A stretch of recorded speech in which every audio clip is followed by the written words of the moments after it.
GS journey के सभी हम सफर को सबसे पहले बहुत बहुत शुभकामना देते हैं। उनका आने वाला जो एग्जाम सब है, परीक्षा जो आने वाली है, सारी परीक्षाएं बेहतर हो और उनकी तैयारी मजबूती से हो, इसको ध्यान में रखते हुए हम इस सफर में उन टॉपिक को ज्यादा महत्व दे रहे हैं जिससे आपका एग्जाम की तैयारी बेहतर से बेहतर हो सके। अब जीएस जर्नी ही है, सामान्य अध्ययन के महत्व को हम सब समझते ही हैं और जीएस जर्नी में हम अपने सफर को भूगोल के साथ शुरू किए थे। भूगोल का जितना भी बिंदु है टॉप, उसको किसी को किसी से कम करके नहीं आंका जा सकता है, अर्थात सब अपने आप में बहुत महत्व का है। और इसी कड़ी में हम वायुमंडल में थे। अब वायुमंडल के रचना की दृष्टि से जब बात की जा रही थी कि वायुमंडल का लेयर किस तरीके का होगा, तो उसमें रासायनिक दृष्टिकोण से जो उसका बंटवारा था, इसको हमने पिछले वीडियो में देखा था। फिर वायुमंडल का संगठन, वायुमंडल में कौन सी गैस कितनी मात्रा में है, कितनी ऊंचाई तक है, इसको हमने पहले वीडियो में देखा था। तो आज हम हैं इसके पार्ट थर्ड के साथ, यानी जिसमें है आप देख रहे हैं वायुमंडल का स्तरीकरण। धरती से धरातल से जब हम जाएंगे तो धरातल से ऊपर की ओर बढ़ने पर एक जैसा घनत्व, एक जैसा दबाव, एक जैसा ताप देखने को नहीं मिलता है।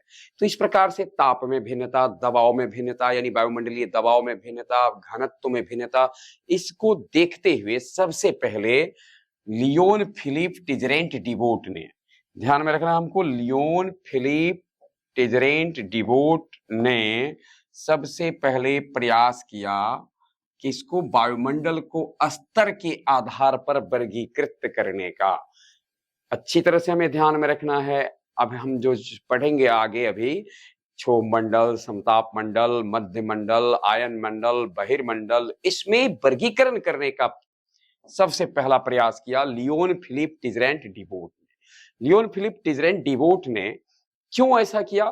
तो उनको ऐसा जो उन्होंने ऑब्जर्व किया, धरती से वायुमंडल के ताप में ऊंचाई पर जाने पर परिवर्तन होता है, कभी घटता है, कभी बढ़ता है, कहाँ घटता है, कहाँ तक घटता है, फिर कहाँ से बढ़ना शुरू होता है, इसी को ध्यान में रख करके फिर दाब में जो परिवर्तन होता है इसको ध्यान में रखा, फिर घनत्व में जो परिवर्तन होता है इसको ध्यान में रखा और इस आधार से उन्होंने वर्गीकृत किया। अब एक नजर डालते हैं हम इस पर कि इनका जो ताप दाब का, ये अब देखिए इन्होंने जो बांटा वो था क्षोभ मंडल, समताप मंडल, मध्य मंडल, ताप मंडल, आयन मंडल। ताप मंडल को दो पार्ट्स में बांटते हैं, आयन मंडल और बहिर्मंडल। तो इस तरीके से अगर आपको देखा जाए 1, 2, 3 और इसका ताप मंडल का दोनों पार्ट्स को जोड़ दीजिए तो 5 मंडल। अब यहाँ एक नजर में हमें देखना है, धरती से ठीक सटे ये आपकी पृथ्वी है। क्या है? पृथ्वी। तो पृथ्वी से ठीक ऊपर जहां हम लोग रहते हैं, इस मंडल में को क्षोभ मंडल कहते हैं। इसको, इसकी ऊंचाई ध्रुव पर 8 किलोमीटर है। देखिए इधर सॉरी, ये विषुवत रेखा पर है, 8 किलोमीटर तक है और इसके ध्रुवों पर इसकी, यानी यहाँ जो ऊंचाई है वो 15 किलोमीटर है। और जैसे जैसे जैसे हम जो है सो ऊपर की ओर जाएंगे वैसे वैसे इसमें तापमान में कमी आती है। माइनस नेगेटिव चिन्ह ये बताता क्या है कि इसके तापमान में कमी आती है और एक जैसी इसकी ऊंचाई नहीं रहती है। अब ध्यान में है क्या हमको, क्षोभ मंडल का ठीक ऊपर जब हम जाएंगे तब कौन सा मंडल शुरू होता है? समताप मंडल। क्षोभ मंडल की ऊपरी सीमा से, क्षोभ मंडल की ऊपरी सीमा से 50 किलोमीटर तक। अब 50 किलोमीटर तक का अर्थ ये नहीं सोचना है कि 15 किलोमीटर से 50 किलोमीटर, यानी क्षोभ मंडल की ऊपरी सीमा से शुरू करना और धरती से 50 किलोमीटर तक। और ये आप जो देख रहे हैं ये है कौन सा मंडल? समताप मंडल। समताप मंडल में ही, समताप मंडल में ही 15 से लेकर 35 किलोमीटर तक, 15 किलोमीटर से 35 किलोमीटर तक एक गैस की सांद्रता अधिक पाई जाती है। किसकी? ओजोन की, जिसको हम लोग ओजोन लेयर कहते हैं। ये आपको जो दिखाई दे रहा है वो ओजोन लेयर है। ज्यादा कंसंट्रेशन कहां से कहां तक होता है? 15 से 35 तक। वैसे ओजोन आपको 50 किलोमीटर की ऊंचाई पर भी मिल जाएगा, परंतु उसका सांद्रण उतना अधिक नहीं होता है, और 15 से 35 किलोमीटर तक उसका कंसंट्रेशन इतना अधिक होता है कि इस परत को समताप मंडल के अंदर ओजोन परत के नाम से जानते हैं। कहीं कहीं तो आप ओजोन मंडल भी उसको लिखा हुआ देखेंगे। तो ओजोन परत की अगर आपसे मोटाई पूछा जाए तो 15 किलोमीटर से 35 किलोमीटर तक इसकी मोटाई होती है, और इसकी सांद्रता 50 किलोमीटर अच्छे पाई जाती है, अल्प मात्रा में 50 किलोमीटर की ऊंचाई तक, यानी समताप मंडल की सीमा तक पाई जाती है। लेकिन ज्यादातर इसमें इसकी सांद्रता कहां से कहां तक है? 15 से 35। इसकी विशेषता क्या है? यह धरती पर आने वाले पराबैंगनी विकिरण को अवशोषित कर लेता है, और धरती पर आने वाले पराबैंगनी विकिरण को अवशोषित करके धरती पर के प्राणियों को बचाता है। पराबैंगनी विकिरण, अल्ट्रावायलेट रेज की क्या खासियत है जिससे कि धरती पर के प्राणी को डर लगता है, यानी उसे खतरा है? तो इसके बारे में हम लोग देखते हैं आगे। ध्यान में भी फिलहाल यही रखना है। इसमें समताप मंडल, इसका नाम समताप है, और इसमें देखिए यहां तक टेम्परेचर घटा है, क्षोभ मंडल में घटा है। कैसे घटता है इसकी चर्चा आगे करते हैं। और उसके बाद क्या होता है? समताप मंडल में टेम्परेचर क्या होता है? बढ़ने लगता है। हालांकि इसका नाम समताप है, ज्यादा नहीं बढ़ता है, लेकिन फिर भी बढ़ता है। तो यहां तक आने पर आपको ज्यादा लगेगा। जितने जेट विमान है ना, वो इसी मंडल में, इस मंडल की निचली सीमा में उड़ाए जाते हैं। अब सवाल उठता है क्यों? तो क्षोभ मंडल नाम ही है क्षोभ, और इसमें बड़ा परिवर्तन होते रहता है। कभी आंधी, कभी तूफान, कभी बादल का लगना, यानी जितने भी मौसम संबंधी घटनाएं, मौसमी परिवर्तन इसी मंडल में होते हैं। नाम ही है क्षुभ मंडल, यानी कि एकदम उसके अंदर एक असंतुष्टि का भाव रहता है। इसके बाद आप देखिए मध्य मंडल में निगेटिव चिन्ह दिया हुआ है। इसका ये जो निगेटिव है इसका आशय समझेंगे। इसका अर्थ है कि इस मंडल में जब आप जाएंगे तो तापमान में फिर कमी आएगी। अभी हमने पहले ही जिक्र किया, देखिए शुरुआत में धरती से ऊपर गए, तापमान में कमी आई, फिर इसमें क्या हुआ? तापमान में वृद्धि होने लगी। फिर जब आप मध्यमंडल में पहुंचे तो वहां क्या हुआ? तापमान में कमी होने लगी, और तापमान में कमी होने लगती है। अब इसकी ऊंचाई कहां से कहां तक है? तो समताप मंडल की ऊपरी सीमा से शुरू करना है, और ये कहां तक? 80 किलोमीटर की ऊंचाई तक है। इसके बाद आता है तापमंडल। तापमंडल को, यानी वहां टेम्परेचर अधिक है, नाम ही है इसका तापमंडल। इसका अर्थ क्या है? घटने का काम खत्म हो गया, अब टेम्परेचर बढ़ने का काम है। टेम्परेचर बढ़ने लगा है। तापमंडल को दो पार्ट्स में बांटा गया है, आयन मंडल और बाह्य मंडल। आयन मंडल यह बहुत महत्वपूर्ण है, खास करके आज जिस दुनिया में हम लोग जीते हैं उसके अनुसार बहुत महत्वपूर्ण है। चारी बेतार, ये जो मोबाइल से लेकर के अन्य सारी चीजें, जो बेतार संचार है, बिना तार के संचार, इसको अगर देखा जाए तो प्रकृति का ही एक गिफ्ट है जिसे मानव ने समझा, और उस गिफ्ट को तकनीक की सहायता से इतना उपयोगी बना लिया है कि हम सब इसके उपयोग से भली भांति परिचित हो चुके हैं। और आयन मंडल में कैसे होता है इसकी चर्चा हम करेंगे, लेकिन एक दिया गया कि रेडियो तरंग जो धरती से जाती है, प्रेषित होती है, वो टकरा करके आयन मंडल से ही लौटती है, क्षोभ मंडल पर पहुंच जाती है। फिर बाह्य मंडल 640। तो अगर आपसे पूछा जाएगा आयन मंडल का विस्तार कहां से कहां था? 80 किलोमीटर की ऊंचाई से लेकर और धरती से 640, यानी अगर आपको रेंज इसका निकालना हो तो 640 माइनस 80।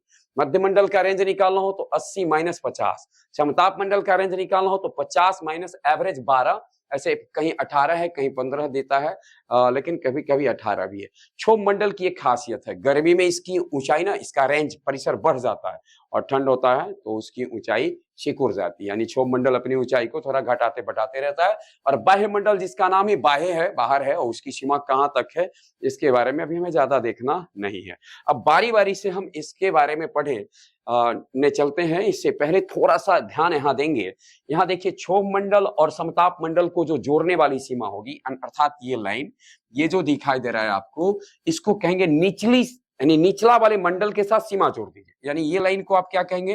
क्षोभ सीमा, ट्रोपोपॉज, अंग्रेजी में कहते हैं ट्रोपोपॉज। अब आगे आइए क्षोभ मंडल, अब इसमें ये लाइन को क्या कहेंगे? तो आप आ जाइए इधर, देखिए समताप मंडल नीचे है और मध्य मंडल ऊपर है, निचला से लीजिए तो निचला समताप मंडल स्ट्रेटोस्फीयर कहते हैं, स्ट्रेटोपॉज यानी समताप सीमा, सम सीमा भी कह सकते हैं इसको, क्षोभ सीमा यानी ट्रोपोपॉज, इसको कहते हैं स्ट्रेटोपॉज। आगे ध्यान में रखना है, बस के ध्यान में रखना है हमको क्या, निचला के साथ सीमा। और इसको क्या बोलेंगे इसी तरह से सोचिए, मध्य सीमा, क्या बोलेंगे, मध्य सीमा, मेजोपॉज, मेसोपॉज यानी ये इस तरीके से ट्रोपोपॉज, स्ट्रेटोपॉज, मेजोपॉज। और उधर तो कोई बात ही नहीं है, अगर होगा तो उसको इसी देखिए आयनमंडल का आयनोपोज कह सकते हैं, लेकिन भूगोल में आयनोपोज जैसा कोई शब्द नहीं अभी तक दिया गया। अब एक नजर थोड़ा विस्तार से हम देखते हैं। पहला हमने कहा परिवर्तन मंडल, क्षोभ मंडल। पहला मंडल था ट्रोपोस्फीयर। क्यों इसको परिवर्तन मंडल कहते हैं? क्यों मौसम संबंधी जितनी घटनाएं होती है, बादल का लगना, ओला गिरना, कोहरा होना, मेघ गर्जन, विद्युत प्रकाश, तूफान का आना, है ना, तूफान आना, ये सारी चीजें किस में होती है? परिवर्तन मंडल में होता है। इस मंडल की खासियत क्या है? इस मंडल की सबसे बड़ी विशेषता यह है कि जब आप इसमें जाएंगे, धरती है ये क्या है? पृथ्वी का पृष्ठ। इससे आप ऊपर जाइए, पृथ्वी के पृष्ठ से क्षोभ मंडल में आप जैसे जैसे ऊपर जाएंगे, प्रत्येक 165 मीटर की ऊंचाई पर जाने पर, 165 मीटर की ऊंचाई पर क्या पीछे देखे थे हम लोग कि टेम्परेचर में इसमें कमी आती है। 165 मीटर की ऊंचाई पर -1 डिग्री सेंटीग्रेड कमी आती है। इसको सामान्य क्षति दर कहते हैं, नॉर्मल लैप्स रेट, सामान्य क्षति दर कहते हैं। अब प्रत्येक 165 मीटर की ऊंचाई पर 1 डिग्री सेंटीग्रेड की कमी होती है। इस तरीके से अगर आप देखिएगा, 1 किलोमीटर पर विचार किया जाए तो इसको कितना हो जाएगा? 6.5 डिग्री सेंटीग्रेड।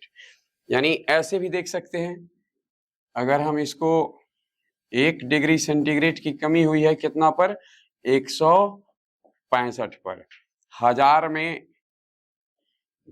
मीटर से भाग दे देंगे 165 का, लगभग कितना हो जाता है? 6.5 डिग्री सेंटीग्रेड। यानी 1 किलोमीटर जब आप ऊपर जाएंगे ना तो 6.5 डिग्री सेंटीग्रेड टेम्परेचर में कमी हो जाएगी। ऐसे ऐसे जाते जाते जानते, जब आप इसकी ऊपरी सीमा पर जाएंगे तो टेम्परेचर -80 डिग्री सेंटीग्रेड के आसपास हो जाता है। सोचिए, यानी -80 डिग्री सेंटीग्रेड के आसपास आपको टेम्परेचर मिलने लगेगा। कहाँ? क्षोभ मंडल की ऊपरी सीमा पर। और अचानक उसके बाद समताप मंडल में प्रवेश करेंगे, फिर टेम्परेचर में क्या होने लगेगा? बढ़ने लगता है। अब देखिए जेट विमान को क्यों, यानी यहाँ मान लीजिए कि इसकी सीमा है और यहाँ जेट विमान यहाँ उड़ाए जा रहे हैं, जितने जेट विमान टाइप के विमान हैं वो कहाँ उड़ाए जा रहे हैं? यहाँ उड़ेंगे। क्यों उड़ेंगे? ऊपर ज्यादा मत ले जाइए, क्योंकि ऊपर में समताप मंडल में टेम्परेचर बढ़ता है।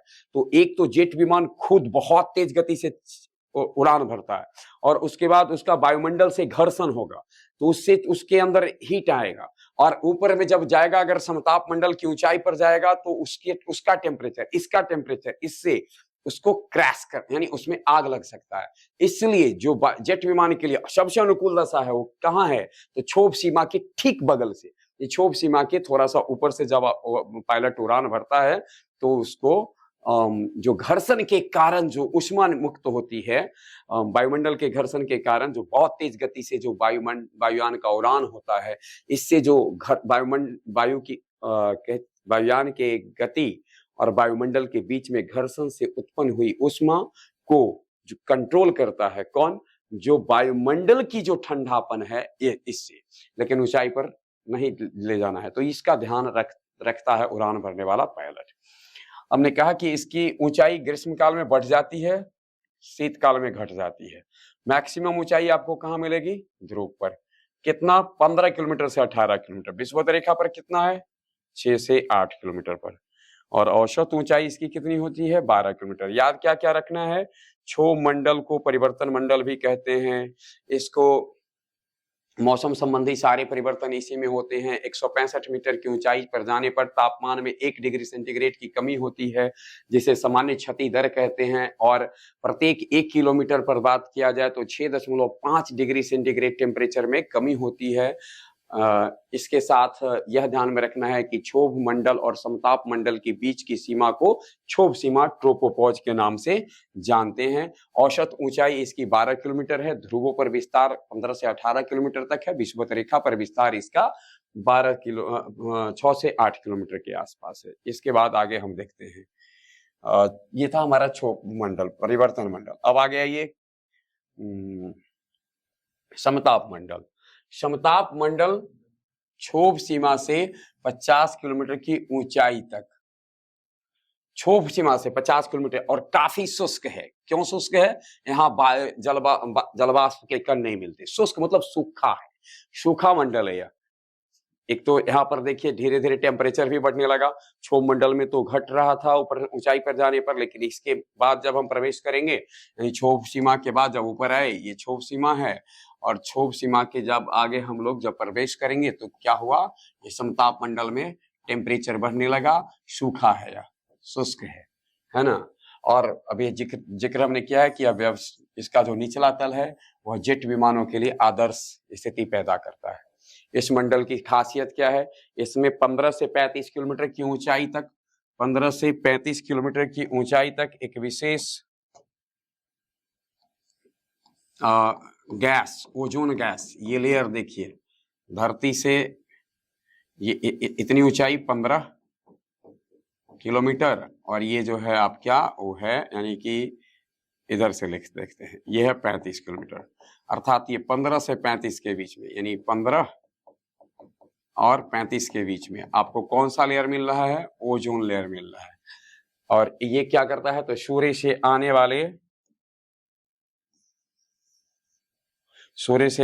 प्रकाश का, सूर्यदेव से आने वाले प्रकाश का, इससे जो प्रकाश आपको आएगा उसको, यानी यहां से जो आ रहा है इसमें UVR, अल्ट्रा वायलेट रेज है, पराबैंगनी किरण। ये बहुत ही, इसके आने से धरती पर जो प्राणी है उसका कोशिका विभाजन बढ़ जाता है, इतना बढ़ जाता है कि उसके रेट को शरीर कंट्रोल नहीं कर पाता है और उसमें कई तरह की बीमारियां, परेशानियां पैदा होती है। इसलिए ये हानिकारक समझा जाता है। और ओजोन मंडल क्या करता है कि यहां से आने वाले सूर्यदेव को कहता है कि ये इस पार्ट्स को अवशोषित कर लेता है, और शेष पार्ट्स को कहता है कि अब आप आगे बढ़िए। तो जो सनलाइट का जो मूल रूप से पार्ट्स है, सनलाइट का जो हम लोग देखते हैं, तो उसमें पार्ट्स कौन कौन है? एक है अल्ट्रावायलेट रेज है, विजिबल लाइट है, और एक है infrared rays, IRR, infrared rays यानी अवरक्त प्रकाश। तो इसके लिए यह अलाउ कर देता है, विजिबल लाइट इसके लिए भी अलाउ, और अल्ट्रावायलेट रेज को कहता है ठहरो, रोक देता है। इस प्रकार से यह काम करता है। कौन? UVR। अब हमको देखना है, समताप मंडल के निचले सीरस बादल दिखाई देते हैं, कभी कभी सीरस बादल दिखाई देते हैं। एक्चुअली अब यहाँ थोड़ा समझते हैं सीरस बादल क्या है, थोड़ा इसको हम लोग हटाते हैं, साफ करते हैं इसको, और सीरस बादल को समझने का प्रयास करते हैं। अभी हमने जिक्र किया कि समताप मंडल शुष्क मंडल है, अर्थात वहां बादल नहीं प्रवेश करता है। लेकिन कभी कभी क्या होता है कि समताप मंडल में नीचे से जो तूफान आता है, इसके कारण से, यानी कुछ जो है सो बादल पानी यानी थोड़ा सा जलवाष्प ऊपर की ओर भाग जाता है। तो समताप मंडल का जो निचला पार्ट से जो ऊपर की ओर जो तूफान से या उल्कास्म से जो ऊपर से बादल पानी चला गया, यानी जलवाष्प चला गया, ध्यान में रखना है बहुत ज्यादा नहीं, जलवाष्प थोड़ा मात्रा में चला गया, इससे इस बादल का निर्माण होता है। ये बरसने वाले बादल नहीं है, ये अच्छे दिखने वाले बादल हैं, इसको मदर ऑफ पर्ल हाउस या नैक्रियस क्लाउड्स कहते हैं। अब ध्यान में एक चीज और रखना है, समताप मंडल की निचली सीमा, जहां समताप मंडल की सीमा खत्म होती है, समताप के आगे कौन शुरू होती? समताप मंडल की सीमा जहां समाप्त है वहां से शुरू है किसका? यानी समताप, नीचे समताप है, समताप मंडल खत्म, और ऊपर में शुरू क्या होता है?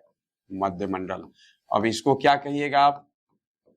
समताप मंडल को अंग्रेजी में क्या कहते हैं? स्ट्रेटोस्फीयर।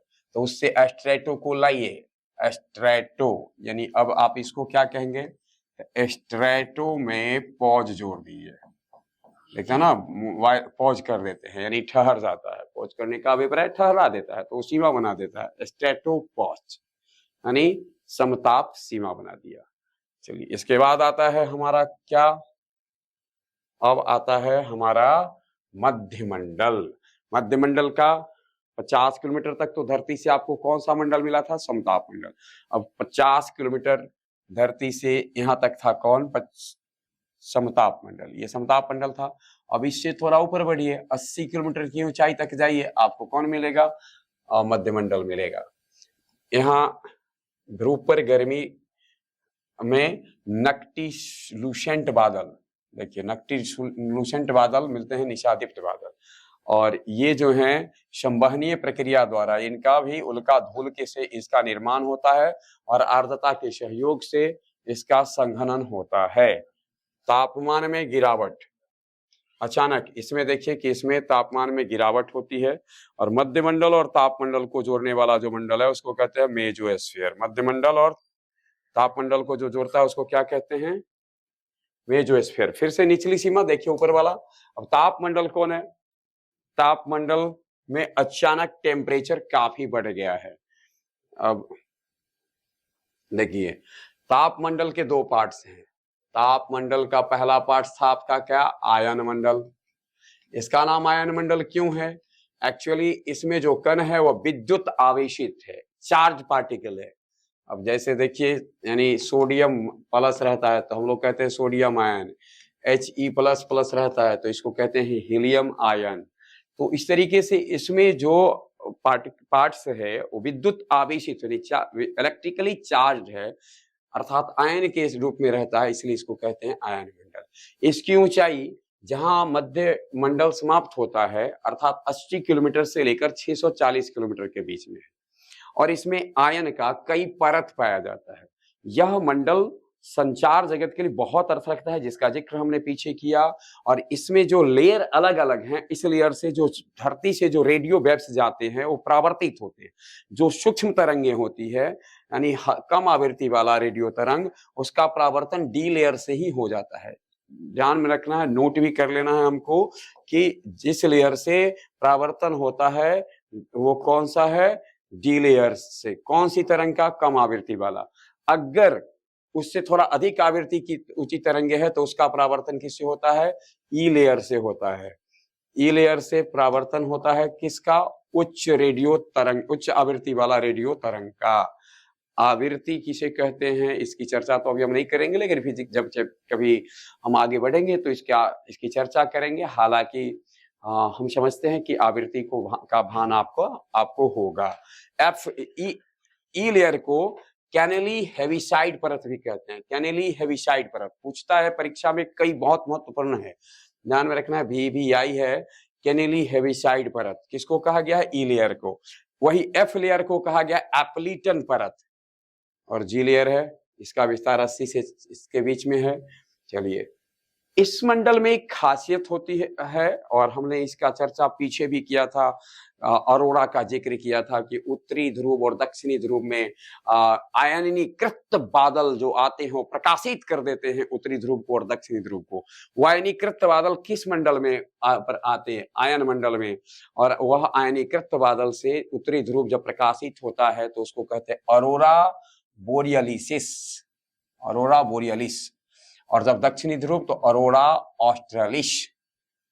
और लास्ट था बहिर्मंडल, नाम ही है बहिर्मंडल, यानी वो तापमंडल का ही एक पार्ट है, उसकी कोई सीमा नहीं है। बहिर्मंडल बस इतना ध्यान में रखना है, 640 किलोमीटर से ऊपर जो कुछ जहां तक फैला है वायुमंडल वह कहलाएगा बहिर्मंडल। और बहिर्मंडल में ही उससे ऊपर धरती के विषुवत रेखा से लगभग 36,000 किलोमीटर की ऊंचाई पर स्थिर है भू स्थिर कक्ष, जिसकी चर्चा भी हम बाद में करेंगे, लेकिन नाम थोड़ा सा देखेंगे। भू स्थिर कक्ष, जमीन से स्थिर दिखाई देने वाला कक्ष है, इसलिए इसको भू स्थिर कक्ष कहते हैं, जियो स्टेशनरी ऑर्बिट कहते हैं।